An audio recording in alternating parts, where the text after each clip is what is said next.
In February 1959, deep within the frozen Ural Mountains, an event occurred that would become one of the most enduring mysteries of modern history. It involved a group of experienced hikers, official investigations, and a series of unexplained findings that still resist a single, definitive explanation. The case would later be known as the Dyatlov Pass Incident, named after the leader of the expedition, Igor Dyatlov. More than 6 decades later, the incident continues to raise questions among researchers, scientists, and historians around the world. At the time, the Soviet Union was a tightly controlled state where information was carefully managed. Incidents that could challenge official narratives were often minimized, simplified, or quietly archived. The expedition consisted of 9 young men and women, all students or recent graduates, most of them studying engineering or technical fields. They were not amateurs, but trained hikers with prior experience in extreme winter conditions. Their goal was to reach Mount Otorten, a challenging but achievable destination for a group of their skill level. The route was classified as a high-difficulty expedition, but not considered unusually dangerous. Igor Dyatlov, only 23 years old, was known as a disciplined and competent leader. He had planned the journey carefully, selecting participants who met strict physical and technical requirements. The group departed in late January 1959. Early stages of the expedition proceeded normally, with regular progress and no signs of distress or conflict. Diaries recovered later revealed a relaxed and optimistic mood. The hikers joked, took photographs, and documented their journey in detail. These records are significant because they show no evidence of fear, panic, or internal disagreement prior to the incident. Everything appeared routine. On February 1st, the group set up camp on the slope of a mountain known locally as Kholat Syakhl in the indigenous Mansi language. The name translates roughly to Mountain of the Dead. Despite its ominous name, the mountain was not considered unusually dangerous. The name was part of local tradition and did not indicate recent incidents. Weather conditions that night were severe, with strong winds and temperatures estimated to be below -30 degrees Celsius. Still, the group had adequate equipment to survive the night. At some point during the night, something happened that caused all 9 hikers to leave their tent abruptly. This decision alone is one of the most puzzling elements of the case. Leaving a tent in such conditions without proper clothing would almost certainly be fatal. When search teams later found the campsite, they discovered the tent partially buried in snow, but still standing. The most striking detail was that the tent had been cut open from the inside. This suggested the hikers did not exit through the normal entrance. Footprints leading away from the tent were visible in the snow. The key appeared orderly, not chaotic, and belonged only to the members of the group. There were no signs of a struggle at the campsite, and no evidence of other people being present. The footprints led downhill toward a wooded area approximately 1.5 kilometers away. The first bodies were found beneath a large tree at the edge of the forest.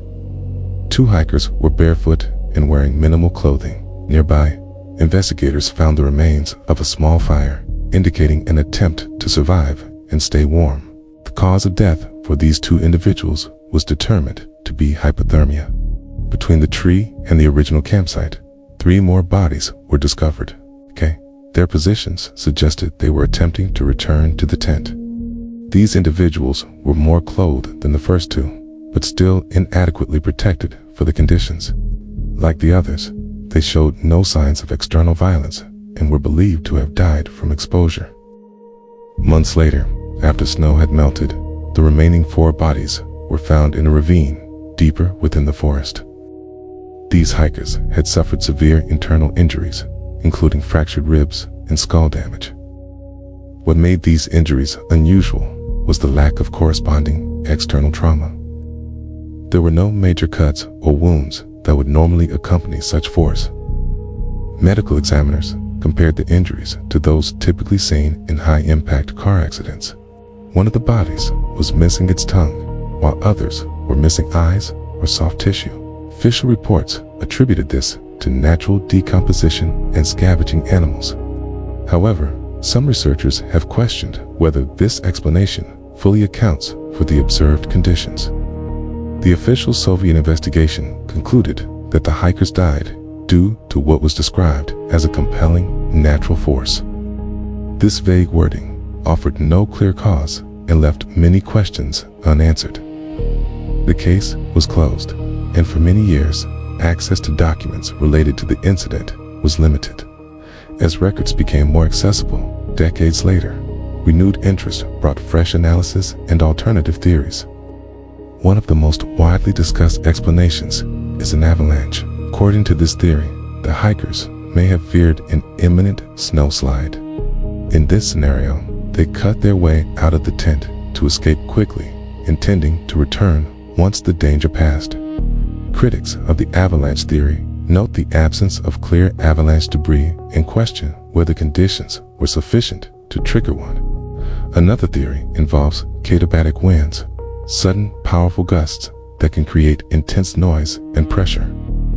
Such winds could potentially cause panic or disorientation, prompting the group to flee the tent. Related to this is the infrasonic wind theory, which suggests certain wind patterns can induce anxiety, nausea, and irrational fear.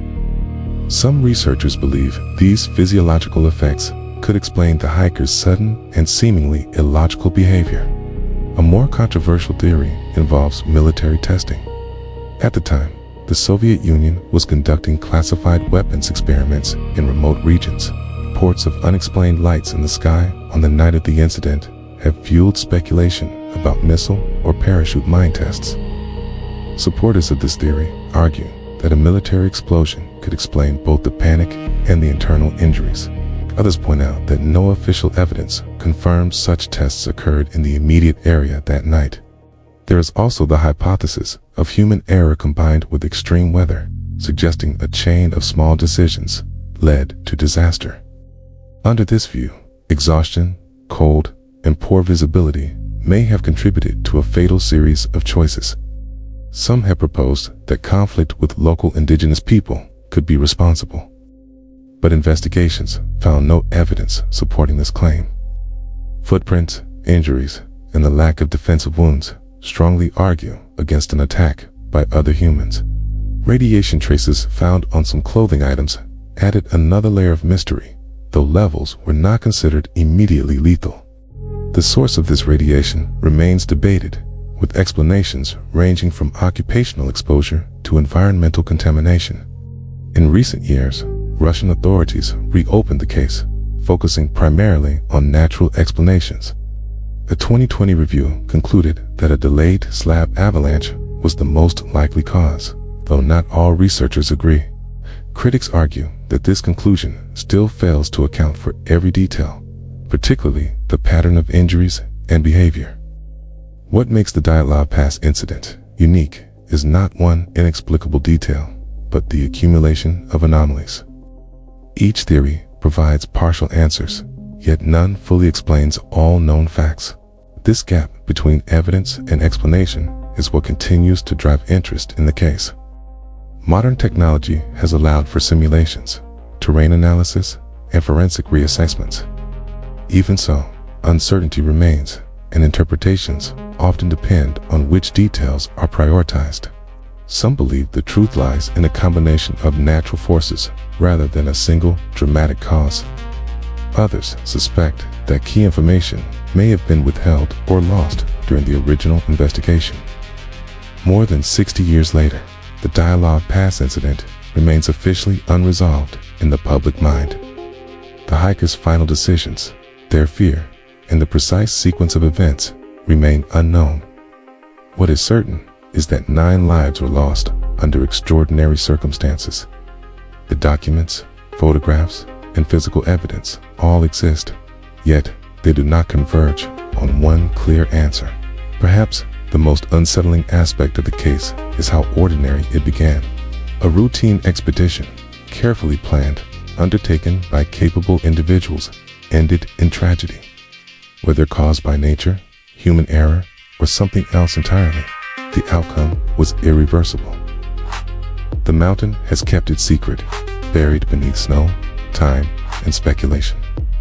And so, the question remains open, inviting analysis, debate, and reflection.